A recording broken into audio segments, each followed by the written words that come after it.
ಇನ್ನು ಅರಣ್ಯ ಸಿಬ್ಬಂದಿಯಿಂದ ಮೂವರ ಎನ್ಕೌಂಟರ್ ಪ್ರಕರಣಕ್ಕೆ ಸಂಬಂಧಪಟ್ಟ ಹಾಗೆ ಪವರ್ ಟಿವಿಯಲ್ಲಿ ಮರಿವೀರಪ್ಪನ್ ಕುರಿತ ಸ್ಫೋಟಕ ಸುದ್ದಿ. ತನಿಖೆಯಲ್ಲಿ ಬಗೆದಷ್ಟು ಬಯಲಾಗ್ತಾ ಇದ್ದಾವೆ ಸ್ಫೋಟಕ ಮಾಹಿತಿಗಳು.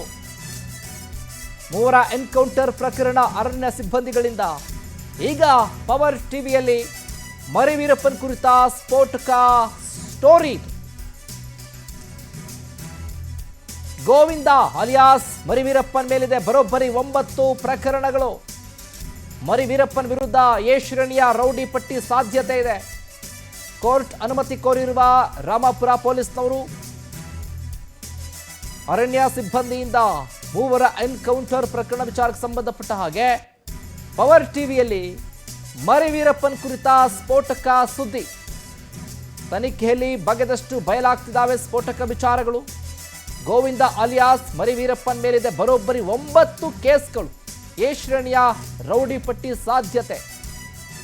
ಈತ ಪ್ರಚೋದನೆ ಮಾಡ್ತಾನೆ ಅಲ್ಲಿರುವಂಥ ಜನರಿಗೆ, ಗ್ರಾಮಸ್ಥರುಗಳಿಗೆ, ಸ್ಟೇಷನ್ ನುಗ್ಗೋಣ ಬನ್ನಿ, ಸ್ಟೇಷನ್ ಹಂಗ್ ಮಾಡೋಣ ಬನ್ನಿ ಅಂತ ಈ ರೀತಿಯಾಗಿ ಪ್ರಚೋದನವಾಗಿ ಅವರ ಹತ್ರನ್ನ ಹುಬ್ಬೇರುವಂತೆ ಮಾಡುವಂಥದ್ದು, ರೊಚ್ಚಿಗೇಳುವಂಥ ಕೆಲಸವನ್ನು ಈತ ಮಾಡ್ತಾ ಇದ್ದಾನೆ. ಆ ಭಾಗದಲ್ಲಿ ಹಲವು ಪ್ರಕರಣಗಳು ಈತನ ಮೇಲಿದ್ದಾವೆ. ಹಲವು ವಿಚಾರಗಳ ಸಂಬಂಧಪಟ್ಟ ಹಾಗೆ ಈತ ಪೊಲೀಸ್ನವರ ಅತಿಥಿ ಆಗಬೇಕೀಗ. ಸದ್ಯಕ್ಕೆ ಅರಣ್ಯ ಸಿಬ್ಬಂದಿಗಳು ಮೂವರ ಎನ್ಕೌಂಟರ್ ವಿಚಾರಕ್ಕೆ ಸಂಬಂಧಪಟ್ಟ ಹಾಗೆ ಪವರ್ ಟಿವಿಯಲ್ಲಿ ಈಗ ಸ್ಫೋಟಕ ಮಾಹಿತಿ. ಮರಿವೀರಪ್ಪನ್ ಮೇಲೆ ಯಾವ ಯಾವ ಕೇಸ್ಗಳಿದ್ದಾವೆ ಪವರ್ ಟಿವಿಗೆ ದಾಖಲೆ ಲಭ್ಯ ಆಗಿದೆ.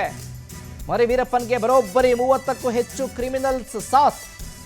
ಎನ್ಕೌಂಟರ್ ಬಳಿಕ ರಿವೆಂಜ್ಗಾಗಿ ಒಂದಾಗಿದ್ರು ಕಾಡುಗಳ್ಳರು. ಅಂದು ಪ್ರತಿಭಟನೆಯಲ್ಲಿ ಕ್ರಿಮಿನಲ್ ಹಿನ್ನೆಲೆಯ 30 ಮಂದಿ ಭಾಗಿಯಾಗಿದ್ರು. ಅರಣ್ಯ ಇಲಾಖೆ ವಿರುದ್ಧ ಸೇಡಿಗೆ ಬಿದ್ದಿರುವ ಮರಿವೀರಪ್ಪನ್ ಪಡೆ. ಹುಲಿ ಕೊಂದು ತುಂಡರಿಸಿದ್ದ ಗೋವಿಂದ ಅಲಿಯಾಸ್ ಮರಿವೀರಪ್ಪನ್ ಅಷ್ಟೇ ಅಲ್ಲ, ರಾಬರ್ಟ್ ಪಿಂಟೋ, ಪೆರಿಯಾಗಾಯನ್ ಸಹ ಪ್ರತಿಭಟನೆಯಲ್ಲಿ ಭಾಗಿಯಾಗಿದ್ದಾರೆ. ಹನೂರು ತಾಲೂಕಿನ ಸಂದನಪಾಳ್ಯದ ನಿವಾಸಿ ಈ ರಾಬರ್ಟ್ ಪಿಂಟೋ ಕಳ್ಳಬೇಟೆ ಪ್ರಕರಣದಲ್ಲಿ ಭಾಗಿಯಾಗಿ ಜೈಲು ಸೇರಿದ ಆರೋಪಿ. ಸಿಕ್ಕ ಅವಕಾಶವನ್ನು ಬಳಸಿಕೊಂಡು ಅರಣ್ಯ ಸಿಬ್ಬಂದಿ ಮೇಲೆ ಸೇಡನ್ನು ತೀರಿಸಿಕೊಳ್ಳುವಂಥ ಪ್ರಯತ್ನ. ಕರ್ನಾಟಕ ಅಷ್ಟೇ ಅಲ್ಲದೆ ತಮಿಳುನಾಡು ಅರಣ್ಯ ಇಲಾಖೆಯಲ್ಲೂ ಕೂಡ ಈತನ ಮೇಲೆ ಕೇಸ್ಗಳಿದ್ದಾವೆ. ಅಂದಿನ ಪ್ರತಿಭಟನೆಯಲ್ಲಿ ಭಾಗಿಯಾದವರ ಅಸಲಿಯತ್ತು ಬಯಲಾಗಿದೆ ಈಗ. ನೋಡಿ, ರಾಬರ್ಟ್ ಪಿಂಟೋ, ಇದರ ಜೊತೆಗೆ ಪೆರಿಯನಾಯಗನ್ ಸಹ ಪ್ರತಿಭಟನೆಯಲ್ಲಿ ಭಾಗಿಯಾಗಿ ಹಲವರು ಕುಮ್ಮಕ್ಕನ್ನು ಕೊಟ್ಟಿದ್ದಾರೆ. ಇದೇ ವಿಚಾರಕ್ಕೆ ಸಂಬಂಧಪಟ್ಟ ಹಾಗೆ ಹೆಚ್ಚಿನ ಅಪ್ಡೇಟ್ಸ್ ಅನ್ನು ಕೊಡ್ತಾರೆ ನಮ್ಮ ಚಾಮರಾಜನಗರದ ಪ್ರತಿನಿಧಿ ಶ್ರೀನಿವಾಸ್ ನಾಯಕ್. ಫೋನ್ ಸಂಪರ್ಕದಲ್ಲಿ ಜಾಯ್ನ್ ಆಗಿದ್ದಾರೆ.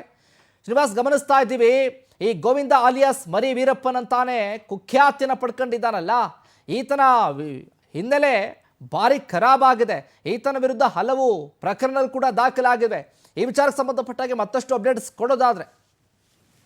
ಶಿವಕುಮಾರ್, ಏನಂತಂದ್ರೆ ಈಗ ಏನು ಅವತ್ತು ಪ್ರತಿಭಟನೆ ನಡೀತು, ಮತ್ತೆ ಈ ಒಂದು ಫುಟೌಟ್ ಪ್ರಕರಣ ಆಗ್ತಿದ್ದಂಗೆನೆ ಪ್ರತಿಭಟನೆ ಕ್ಷಣ ಕ್ಷಣಕ್ಕೂ ಕೂಡ ಅದು ಬೇರೆ ಬೇರೆ ತಿರುವನ್ನ ಪಡ್ಕೊಂಡು ಉದ್ರೇಕ ಸ್ಥಿತಿಗೆ ಹೋಗಕ್ಕೆ ಕಾರಣ ಏನು ಅಂತಕ್ಕಂಥದ್ದು ಈಗ ಒಂದೊಂದೇ ತಿಳಿತಾ ಬರ್ತಾ ಇದೆ ನಮ್ಗೆ.